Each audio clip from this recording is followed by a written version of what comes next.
I don't know, yeah, this is my first vlog. Feeling a little nervous. Let's start with today. I bought this new cap. I don't even like to wear hats. I feel like I'm gonna have big ears and it like accentuates my ears, but I don't know, I had like this intense like want to kind of look more boyish or something, and I thought that this cap might do it. Stupid. Anyway, recently I've been noticing that my chest has been a lot more swollen, and it hasn't been in relation to my menstrual cycle, so I have been more aware of them, and so it's compounded by not just the feeling of them being like heavy and sore, they also look bigger. Which is bothersome to me. I was kind of like curious, like, why is this happening? What's going on? My hormones really out of whack.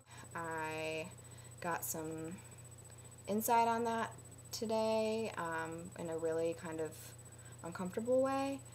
I'm a nanny for a little sweet boy who is, I guess, just over 1 year old now. He's really great. He's my boyfriend, I'm in love with him. Recently, have been weaning off breastfeeding from his mother. I don't know, he was just kind of like, kept reaching down and like grabbing at my chest. And I noticed when I gave him back to his mom, he did the same thing to her. She was like, oh, he misses it. And I was like, oh, I know. I was like, yeah, it was weird. He was doing that to me all day today, too. I feel like my body is having like a physical reaction. It's not unheard of that female body people have hormonal physical reactions to children who are going through changes in their, development. And that really kind of freaked me out a lot. So I went and bought this hat, one. And then two, I've been considering getting a compression shirt just to have the option. I don't know, I feel conflicted about breasts, anatomy in general. I guess what I'm confused about is, do I just like breasts? Like, am I just physically and sexually drawn and attracted to breasts? Or do I like my own breasts? And that's kind of a very different thing. I don't know what the answer is. Anyway, so yeah, first I bought this cap. Then I went online and ordered a compression shirt, which I have fucking no business doing right now. I have no money. It's bad, like, unemployed right now, and like, it's really feels silly in a way, but I'm trying to, I don't know, like, do this for myself, I guess. And just got a little bit of money from the last job that I was in, so I don't know, I'm spending on this, like, I don't know, $30 feels like a lot of money. Check out this big gold nugget. I'm trying to like feel like I deserve this, if it's gonna make me feel more holistic about my body.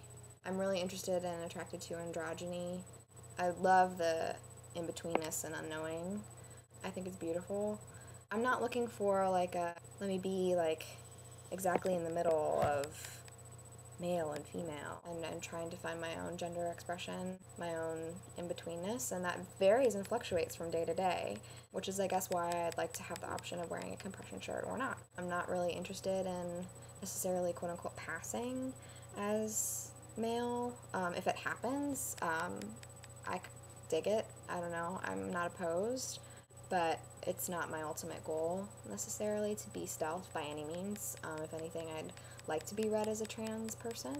I think it's important for me to acknowledge my history, being someone who was socialized as female, also someone who has had experiences in their life that are unique to female-bodied people. I think that one of the reasons why this whole thing with my body reacting this way to babysitting a little boy and having the swelling in my chest right now is kind of fucking me up a little bit, is because I did have an unwanted pregnancy when I was about 15 years old. That was obviously a really hard time. I was really young and really horrified and confused. I think that it was shocking, I mean, not just like shocking in that way that when you're a teenager, you think you're invincible and you think nothing can happen to you. I mean, it was shocking in that way too. I didn't think that my body should be able to be capable of that, and I still don't. And I guess that's why I'm having a hard time with it still reacting the way that it is. As far as any ways in which I would alter my body at this moment in time, the only thing that I feel really confident about is that I would really like to have a hysterectomy. I don't want a uterus. I don't want to have my period anymore. I don't really want anything to do with that. Around my menstrual cycle, I have a lot of like body dysmorphia, and I would just really like to be done with that if I could. But unfortunately, I don't have health insurance. I am a dance artist, and I mean, I don't make any money doing that. It's a really underpaid, underappreciated. Even when I am working, I'm not really making that much. I feel like, particularly with dance, it kind of saves me. It's a way for me to really be in this body and learn from it and negotiate with it, and something about it being really visible and like in a public space is really empowering. While I'm like excited at the idea of identifying and being visible as trans, I guess I also still have a lot of self-work to do as far as coming out as trans. Sometimes I don't think that I'm brave enough, but then, or I guess in response to myself when I think I'm not brave enough is, you have to be. I don't think that my heart can withstand being, I guess, not true to whatever my shifts in self are. And I want to have a community. I want to be free within my family, within my dance community, my queer community, my trans community. It's going to be a long ride.